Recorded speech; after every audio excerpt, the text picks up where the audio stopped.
I will say that it kind of worked out in my favor. I knew what we were going to be talking about this morning on Tea Time. Finally, YouTube is working, so I'm happy about that. And I'm just looking forward to our conversation. I made sure I didn't get to put on a whole heap of makeup. I put on some lip gloss, so at least I look like I'm awake. And I made sure to comb my hair. Certain things. I did keep on my pajamas, though, still have on my pajama pants. So when I say to you guys, like this time zone and when you're traveling and doing all the things, it's like a whole, you have to think about all of it. But more than anything else, I think what really made me happy was the feeling of commitment, feeling of commitment to being here with you and to showing up for our conversation and making sure that we were in space together, because this is, I love doing this. And this is really important to me to make sure that I show up in commitment space. I did want to make an important announcement, though, for those of you who are either live or if you're joining afterwards. We are in March, and like, okay, duh, I knew that, Stacey. Right, we're in March 2024, and at the end of this month, we would have had one full quarter or 3 months, right, where you would have been working on your intentions for the year, or not. You may, 3 months since you set intentions. Ta-da! That make you feel better? 3 months since you set intentions. And so I'm going to actually be, my tea time in a couple of weeks is going to be looking back at the last 3 months and then getting us set up for the next 3. And possibly it's going to be a situation where, you're like thinking, boy, Stacey, I don't know. I really haven't been focused on this. And that's okay. It's not a judgment zone. It's actually, remember, guys, that the reason why we have this safe space is so that you can look at yourself and not be judging yourself, right?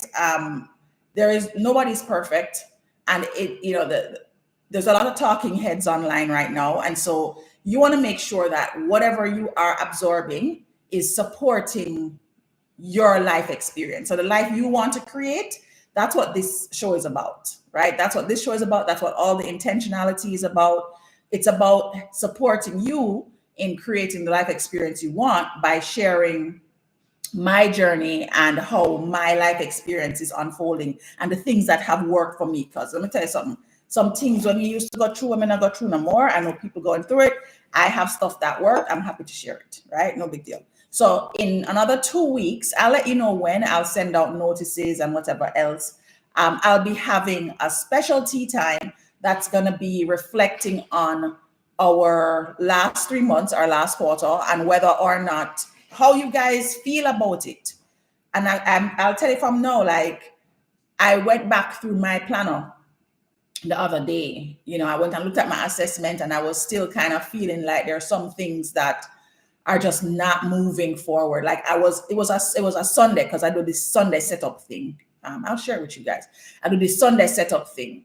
And what the Sunday setup helps me to do is it helps me to think out, it puts me in the mind of my intentions, and then it sets me up for the week ahead. And it's a nice day to do it because it's usually slower. I mean, if I have a client or some kind of work engagement, then clearly it's not going to be very slow.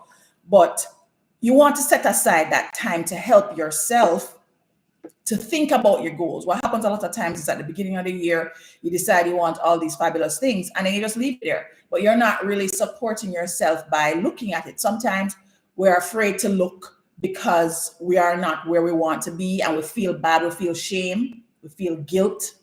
So I'm just encouraging you to come sit down with me as I go through mine, and you can hear the reality of the situation. You can understand what is really happening, what are going on, what are going, right? So we're going to be doing that in just a couple of weeks, because we are at the middle of the month of March. And for many of us, that may have kind of shook us into reality, like, when did we get here, right? But don't fear, you're here, you're alive. We're going to make it worth your while, okay? So welcome to Tea Time. I'm Stacey Hines, and I'm so happy to be hosting all of you. as I was sharing, I'm adjusting to all of the time zone changes. This is the first tea time since daylight savings time kicked in. And I am currently in my other home. So my other home is Jamaica. Sometimes you'll see me in Atlanta, sometimes you'll see me in Miami. But right now I'm in Jamaica. So it's 8 something here. And my usual time is, of course, 9, which is 9 in the US. So y'all get it, right? So welcome. Get your cup of tea. Some of y'all probably just now drinking your tea, right? Get your tea, okay? Or your coffee or your hot chocolate, whatever is your warm cup of joy. And we are just going to sit with each other for this few minutes, and we're going to talk about a lesson that I learned this week. And I wanted to make sure I shared the lesson because I think we hear a lot of these conversations about things that hold you back and thoughts that you need to manage and all of this stuff. But sometimes there are unconscious habits and unconscious thoughts that are actually really the cause of you not experiencing the life that you want, right? So this week we're going to talk about there's 5 unconscious habits. Some of them you know, right? You may be familiar with, but is what is actually happening underneath the scenes, like behind the scenes, behind your present mind, that make these thoughts so impactful on your life, right? So we're going to talk about the 5 unconscious habits that are ruining your life because they are keeping you stuck. They are keeping you from experiencing the dreams that you want, right? And this is going to be very useful for you in a couple weeks when we come back and start having our intention reflection, our year of intention reflection, and start supporting each other in that space, right? So I'm making my tea. I'm going to pull a card for us today. I'll be honest, guys, this is like 2 decks in one. I don't know what I'm thinking. But I have so many cards all over the place. I carry them to work. If you follow me during the course of the week, I'm trying to now share more. I carry them to work with me. So I have a deck in my book bag. I have a deck by my bedside. I have decks in the book. So, they're all over, right? But this one now, I don't know what happened because it's like 2 decks in one. It's 52 cards normally, but this is a bit much. So how are you guys doing? We're gonna pull a card, and then we're gonna get into your unconscious habits that are ruining your life. Right? Okay. Oh, this is good. This is so good. It's always good on this show. Just saying. So this card is I have peace of mind. And since we're talking about thoughts, it's actually the perfect card. So the intention is I have peace of mind, right? It's a beautiful image. And then the affirmation says, I choose the calm, quiet solitude of the depths of my mind, bringing a powerful energy to the rampant thoughts, creating calmness throughout my entire being. Okay, so I struggled through that, guys. That never come out right. No, you know why? The glass is not on the face. Okay, I'm navigating the 40s. Don't judge me. We're gonna do this again because I'm pretty sure that I don't know if you got that affirmation, but I did not. All right, we can see. Okay, so I have peace of mind is the intention. And the affirmation at the bottom says, I choose the calm, quiet solitude in the depths of my mind, bringing a peaceful energy to the rampant thoughts, creating calmness throughout my entire being. That's so lovely. That's so good. So you're going to make a choice. That's basically what it's saying. It's not like you're not going to have the thoughts. And that's one of the things I want to make sure that you guys are getting, is that it's not that you're not going to have these experiences. It's just the whole idea here is for you to figure out some hacks for how to manage these experiences.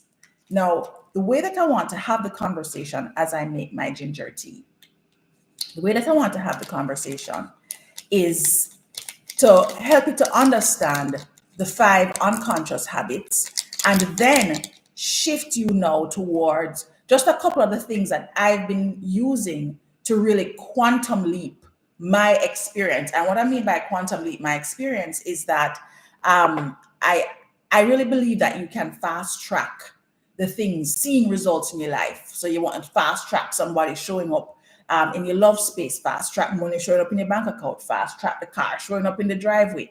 Like, I believe that there are ways that you can accelerate that, because I believe that the things that we want are available to us the moment that we decide we want them. But part of the challenge, guys, is that most times we're so stuck in one of these habits that we don't realize that we're blocking the energy that is going to bring this particular desire to us. We're just there, just recycling the negative thoughts, right? So there are 5 unconscious habits that are ruining your life. They include criticism, is the first one, which you are very, very aware of, right? You're very aware of criticism. The second one is complaining. The third one is concern. Then there is commiserating. And last but not least, catastrophizing. Okay?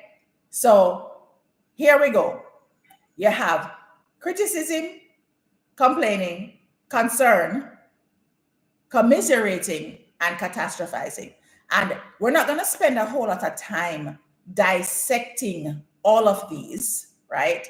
But I want to show you how you're going to shift from the 5, right? And move into the area that is going to actually support you and help you along, all right? So first one we're going to tackle is criticizing. And I think for many of us, sometimes you're brought into awareness about the criticizing.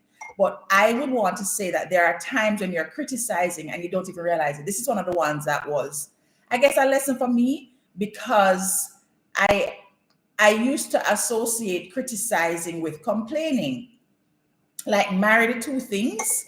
Or I used to associate criticizing with other people.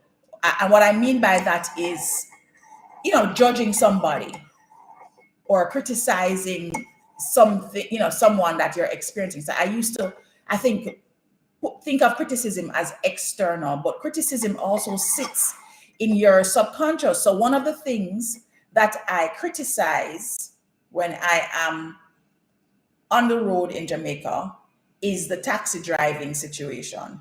So I would be hitting multiple of those. And I know that you guys, if you've been following the show for any time, I talk about it often. But I want to show you how sometimes you don't even realize that you're doing the thing, which is why it's unconscious and which is why it's sneak attack in your life. So I would be there. I already know that the taxi people them drive the way them drive. I know it. Robot taxis in particular, not every taxi driver. Robot taxis in Jamaica are the ones that carry too many people all at the same time. See, I hear me criticizing that right now. I'm criticizing right now. Look at that. Jesus. You see what I'm saying? So even in your just conversation, maybe it's at work, you don't have enough supplies in something, right? The office supplies them, or you think the company should do something better. So you don't necessarily think you're complaining, right? Because you're not necessarily applying it to yourself, right? But because you are in a space of subconsciously wanting something different and thinking about the problem, you are criticizing. And that's the hidden gem of it. And that's where I was stuck. I did not realize that by noticing something in a particular way, that I was criticizing it. Now, I know you might be thinking, Lord, Stacey, this is too much to think about. Am I going to have to be watching everything that comes out of my mouth? Yes. I'm just going to be straight. Once you decide that you want to step into a consciousness space and you want to use consciousness to help you to create the life you want, it just goes hand in hand. It's not like you become conscious and then you just keep thinking the way you were thinking. It does not work like that. Oh, that's good. That's good. You ever drink your tea or your coffee and it just nice, it just tastes extra good up? Yeah, I think so. This week I'm having ginger, which is the Kendall ginger. I travel with this, guys. Like I literally ship this by Amazon whenever I'm in the States. So I combined that ginger with this peppermint, this organic peppermint, which I really like.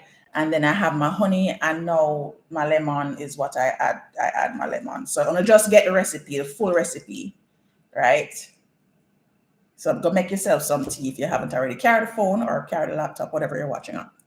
So criticism can show up underneath underneath your general frame of thought, because it's just something that you habitually do. And what oftentimes happens is you don't realize that you're criticizing because you don't feel like you're gossiping about somebody, or that you're calling out somebody how them dress or whatever. But criticism shows up in a very uncanny way, and oftentimes we don't recognize that we are criticizing. The second one, complain. Now, you've heard about complain a lot. Persons that would be in the space of teaching optimism and teaching positive thinking or mindfulness always talk about this particular C, which is about complaining. And the thing with complaining is that it is both a conscious and an unconscious habit. I know that it's one of the areas that I have to consistently remind myself about. I consistently pay attention to how I am complaining about something. I literally pay attention to when my thoughts are shifting towards, I mean, I like that. And that's basically what it is. Your thoughts kind of just migrate over to, that is not for me. No, you just start to, it doesn't come out just that way, right? You'll start to actually complain about situations and things not working for you. And you will have a pattern around where you are complaining. What I mean by that is, usually the area of your life that you're most discontent with is the area of your life that you're complaining the most about. And that complaint, you may practice complaint. And I say practice because your brain, right? Your brain is basically being programmed. That's what you're doing. And so the more you complain, the more it's like, oh, we're building up a new habit, and let me support that. So it looks for the opportunities to complain. So it's like, oh, okay. And then before you even know it, you're complaining and you don't even realize it. It's like the thoughts run away with you. And then you're like, oh, wait, how many of these negative thoughts am I thinking? Right? So complaining can be both a conscious and an unconscious habit, where once you've decided, I'm going to step into this space of observing myself so that I can have less of these thoughts that are making me hungry, I'm going to step into now more mindful thoughts, things that are allowing me to step positively towards my purpose. The challenge that you'll have is by not actively doing something or having a replacement for the thought. So if you want something and you see yourself complaining about the thing that you want, you are usually complaining because you're paying attention to the pain or the suffering of not having that thing. Let me say that again. If you want something and you notice yourself complaining about not having it, it is usually because you have the habit built up around, or you're focusing on the pain or the suffering of not having the thing that you want. And that's normal for us. You're hungry, you want something to eat. You start to now complain about your belly growling, or the pangs in your stomach, or how far you are from the food place, or because you work at a particular office and them don't have a whole heap of selection. And what ends up happening is that you step into a complaint zone without even realizing it. So if you're paying attention, you'll realize, oh, I've stepped into complaint. What do I want? All right. So we talked about criticizing, we've talked about complaining. And the whole point of this is by focusing on what you're thinking about, you can then start to shift. The next one is concern. Now, this one can be tricky for sure. This is one of the more subconscious ones, because we think that by using the word concern, because it's a word I've been using a lot more than to say, I'm upset about, or, like if I'm trying to shift from a complaining space, I will say, I have concerns about. But guess what happened? If I am sure and standing the knowing that everything is always working out for me, and that I'm moving in the direction of my life, and the universe is a friendly place. So ultimately, what I want is going to come to me. If I believe that and I can stand in it, I know that, I know it, then I don't have to worry about the concern. I don't have to be concerned with the concern. Not that I'm not recognizing that this concern is there, but I'm not sitting in it. I'm not sitting there just in it, allowing it to literally, sometimes you feel like you're in a pressure stewing down, right? So you have to be present too when your concern has become a habit. When your concern becomes a habit, that's when it is time to start shifting the thought. Okay? So we've done criticism, complaining, concern. Now, the next habit that is definitely ruining your life. I'm gonna tell you, say every single person that tune into this have this habit. My grandmother used to say to me when I was growing up, misery loves company. As a matter of fact, I might change this to company instead of commiserating, but commiserating is that entire phrase encapsulated into one word. I don't know about y'all Caribbean people, but maybe your grandmother, if you're Jamaican, your grandmother or somebody in your family may have said to you, misery love company. You can't complain, stop complaining, misery love company. The whole idea with it, right, is that, and you will notice this, when you sit down with your friends and you start to talk about the man or the woman or the job or whatever. When I start to sit down and talk about the taxi man, since I was using a simple example, talk about the robot taxi, you can best believe I'm going to find somebody to commiserate with me. And we don't even realize that we are actually looking for the commiseration. We're looking for the company. We are human beings. And as human beings, we love to be connected. We love to create connection. And complaining and worry, concern and criticism are just another way for us to create that connection. Elections are coming up. Oh my gosh. If you don't like Trump and you start talk to a group of people that don't like Trump, commiseration right there, so right? I mean, it's just very easy to shift into that commiserating. But what I'm pointing out to you guys is that because these are unconscious habits, we don't actually recognize how they are affecting the delivery of the things that we want. When we are not focusing our energy in the direction that we want, so instead of sitting down and talking about the things that are not working, you have to find a way to talk about the things that are, or the things that you want in that direction, right? And I'll give you an example from this week at work, which I caught myself, because there's different ways that you commiserate. And doing so at work or even at home is one of the unconscious ways that we may be doing it, right? So at work this week, we're doing some, for one of my clients, we have this big project. And I was observing myself in a meeting with other persons, right? And I have concerns, okay? I have concerns about some of the things that are happening. And I literally, because I had just gotten the download about this whole concerns thing, I realized that I was about to make a note for my team to say, again, I am concerned about this area because I think it's going to bite us in the butt, right? I saw myself doing it now. And I was like, no, Stacey, we know you're concerned because you don't tell everybody say concern already. You do not need to repeat one more time that you are concerned. What is it that you want?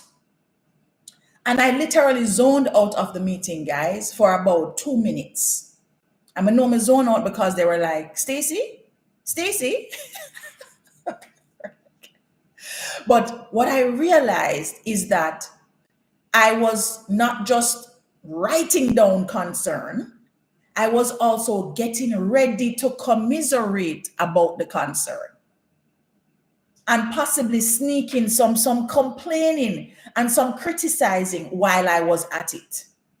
So I sat there and it was like an aha moment of how often I may be doing this, how often you may be doing this is something you have to pay attention to, because the unconscious part of it is that it is embedded in our day-to-day activities and our programming is just running on autopilot. So in that moment, guys, I set an intention. I said, my intention in this particular experience where I have concerns and I have complaints and I have criticism, because it's not that they don't exist, they exist. Don't act like they don't exist. They exist, and I'm acknowledging that those things are there. But what I'm also acknowledging is that I'm not going to spend my time sitting in that and then commiserating with other people about all of the crap. No. Instead, I am going to think about what I want. What did our card say today? And I don't have on the glasses. Jeez, Our card says, choose the calm, quiet solitude in the depths of my mind, bringing a peaceful energy to the rampant thoughts, creating calmness through my entire being. So I said, okay, my intention is I have peace of mind. I can pick that. That's very easy. That's there. So I have peace of mind. I know that I've selected that intention. My next intention is to create what I want here. I can create what I want. And so what I start to do in that moment is I actually start to think about what I wanted. And guys, I can tell you it was not an immediate flip, because I recognized that I was so busy complaining and criticizing and getting ready to commiserate with my other team members about the issue that I had not properly identified what I wanted. What is the feeling I want to have from the experience? And it took me about 2 minutes to actually make the shift in my head to just write down one sentence. That's all I did. I just wrote down the first sentence to say what I wanted this experience to be like. So what I realized when I was doing that is your mind is so accustomed to the complaining, the criticizing, and the concern that when you try to flip the thought, it's not natural. It's actually unnatural, and it's unnatural because we have habitually for so long, however old you are, if you're 20, 30, 40, 50, 60, you've spent that many years of your life being programmed and programming yourself to focus on the criticism, the complaining, and the concern. And we, in a couple of weeks ago, I would have been talking about how we commiserate with each other through looking at toxic stories that feed that part of us. So I don't want you to blame yourself. I want you to realize that this is actually normal. Normal, that's what I'm telling you. It is not abnormal for you to complain and criticize and concern. Where it starts to now create a challenge for you is when the habit has taken over your life experience. All right, that's when it becomes a challenge, when the habit has taken over your life experience. Right? Okay.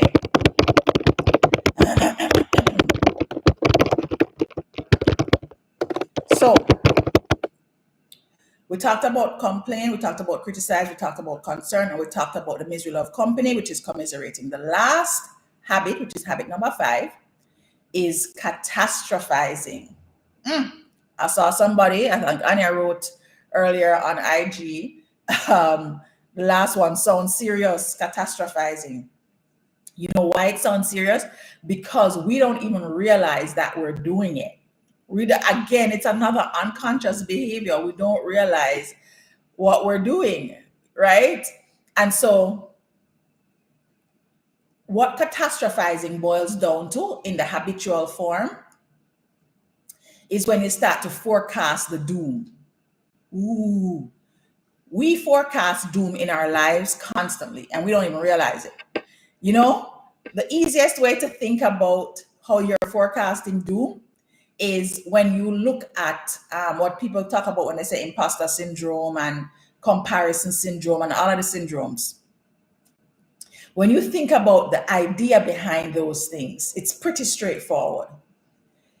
The what ifs that you're using are not in your favor, they are against you. So that's how you catastrophize. Catastrophize is by what ifing your way into the doom and gloom. What ifing your way into all the different things that could go wrong. So you notice it's not complaining, criticizing, expressing concern, or commiserating. This is you literally working through the different scenarios of what could go wrong. Think about where you are forecasting doom in an area of your life that you actually want to be better. We don't even recognize that. Oftentimes we think about what we want and we get excited, and then the moment that a minute or two passes, we start that process of, okay, but what if this and what if that? Let's take a simple example, buying a house, right? Buying a house. You have a dream and you just dream up this house. You maybe not even talking about it with anybody, but you know, you're at that stage, maybe it's an apartment, whatever it is that you want, right? You have this piece of real estate and it's a dream of yours. I've been dreaming of real estate for years, all different kinds. Finally manifesting some. I can't wait to share that with you guys once I got out of my way. So you have this dream of owning property. And, you know, it comes and goes every now and again. And you're like, oh my gosh, I can't imagine myself. Wow, it was so nice. And you have this, you know, it's still in that kind of good energy space, right? And then roll forward now to the possible actualization of this dream. So you've been dreaming about this thing. You are now somehow faced with the possibility. And this is where catastrophizing works its best, by the way, when you are on the brink of getting the thing that you want, and this slows it down. This stops it from coming. So you're on the brink of getting what you want, and then you start to catastrophize. What if my credit check don't work? You know, I had to use the money in the bank for something the other day, and the next paycheck not going to land. Suppose them call me for the statement to prove that I can get the mortgage. What if the mortgage don't get approved? What if I spend all this time thinking about this place and then I can't? Do you see where I'm going with this, guys? And that happens most when you are very close. This is, I don't know if you've ever seen this meme or this cartoon where there is this man in a tunnel digging, and he looks stressed out and look tired and look frazzled. And the moment he drop the pickaxe and turn around, and they show you in the next picture that the gold that he's digging for is right on the other side of that. That's what catastrophizing does. Catastrophizing makes you turn away from your vision, from your dream, from your intention right before. It is the superpower of giving up. Catastrophizing is the superpower of giving up. It is the moment where you have a dream job. You get connection, or you apply and you get the phone call, come in, we want to meet you. And you go, you start to get yourself ready. You buy the outfit, you this, you that, you download the copy of the resume, you're practicing with your partner or with your friend. And then you're like, what if they don't like me? What if I don't have enough skills? What if my skills don't really match up? What if they find out about this thing on my criminal record from 2 years ago? Oh my, all the things. But guys, here's the thing of it. You see, when you start to do the catastrophizing at that moment when you are on the brink, what it sends a signal out to whatever it is you believe in, what it does is it sends a signal that says, I don't really want this because my worries say to me, I need to stay safe. And because I need to stay safe, right? Remember that your brain is programmed that way. Your brain is programmed to keep you safe. Because I need to stay safe, I'm just going to call and make an excuse for why I can't make it. Or I'm going to go into the interview, and when them start asking me the question, I'm going to just be baffled because all I can think about is the fact that I wore the wrong stockings or my shoes dirty, and they're going to see this and they're going to be like, yeah, our shoe, the shoes are dirty, so that person doesn't have professional appearance. I'm not going to hire them.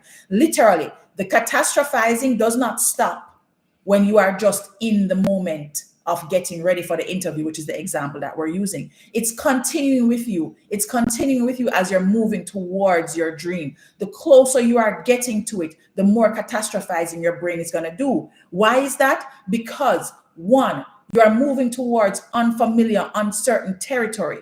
Your brain is not familiar with it. And therefore, it is going to start to send out all these different signals that say unsafe territory, abort, mess up, right? And then sometimes what ends up happening is because we spend that time doing that, it's not that you won't always get the experience. Now, some people will actually get what they want, but it takes longer and it's more frustrating. And you have all these speed bumps and hiccups that you go through to get to the thing that you want. You see what I'm saying, guys? So this is the part that I'm trying to get across to you, is that you have to make sure that you first and foremost are aware of these unconscious habits. I've made it really simple. The 5 unconscious habits are the 5 C's: criticizing, complaining, concern, commiserating, and catastrophizing. And there are different ways that we've gone over that they bury themselves in your subconscious mind. And your only job is to make sure that you are aware enough. That's the first, we always talk about it, guys. You have to have the awareness that this is what is happening so that you can set an intention to move in the direction that you want. Just like what happened to me in the meeting this week, right? I was in the meeting and it's a familiar situation. It's a situation that I've been concerned about and even criticizing about. And I was going to write another note to my team because I'm looking for them to get me a solution, like why the solution can't land. And I was starting off writing, I am concerned. I literally started off writing, I am concerned. And it in that moment is like, it just clicked.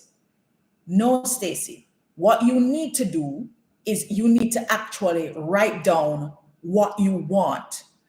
And the shift took me a minute, and I'm sitting here giving y'all lessons. The shift took me a minute because that's what happened. Because our programming is designed to keep us safe and to hold steady, like make sure that we're following the known path, right? If you're used to complaining about something, that's what your brain has been programmed to do. So you're just going to keep doing that. And what I saw in that moment was what you may observe this week, even today, as you leave this. I want you to go off and practice during your Saturday. Remember, that's what tea time is for. Go off into your Saturday. And the moment you observe yourself criticizing or complaining, what do I want? Right? So that you can start to create that shift. Become aware of that space that you're sitting in, because with the awareness, you can then start to recognize the habit. So I gave you 5. I know that when I got to catastrophizing, you guys were like, oh my gosh, this is just like, I feel like a doomsday in my life. That's not the point of the conversation. The point of the conversation is for you to realize that, yes, you may be doomsday in your life before tea time today. But now that you know, right, you need to put the hacks in place that are going to shift you from these 5 C's into more peace of mind state. So create habits that are going to take away the negative thoughts. Sometimes we worry about having to bring up positive thoughts or to use, how do we make the shift? That's why I carry my intention cards with me everywhere.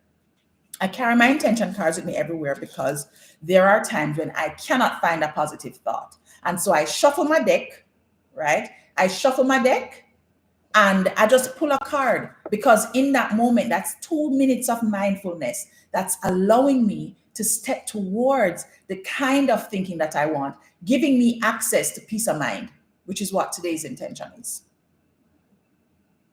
So we know there's the power of positive affirmations, but you can't always get to it. And that's okay. If you can recognize that it's a negative thought pattern you're going around and decide that you're going to start to decrease the negative thoughts, that's even more powerful than trying to come up with the positive affirmations. All right. So hopefully these little mind hacks were helpful for you today, guys. Thank you so much for joining. And I hope that you will be able to, during this week, observe yourself as you're going through your process. And in particular, guys, I want you to pay attention to the areas that are the biggest desire, the biggest dream you have right now. Pay attention to what starts to happen when you get close to it. When you get close to it. Thank you. Thank you so much. When you start to get closer to it, start to see how you're catastrophizing.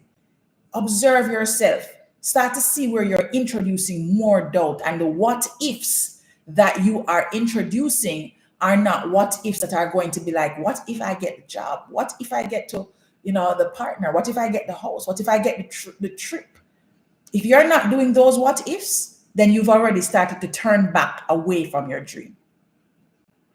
All right. So thanks so much for joining, guys. This is lovely tea time. Remember your 5 C's. And please, as you're going through your Saturday and through your week ahead, remember to be intentional. All right. Take care, everybody. Bye.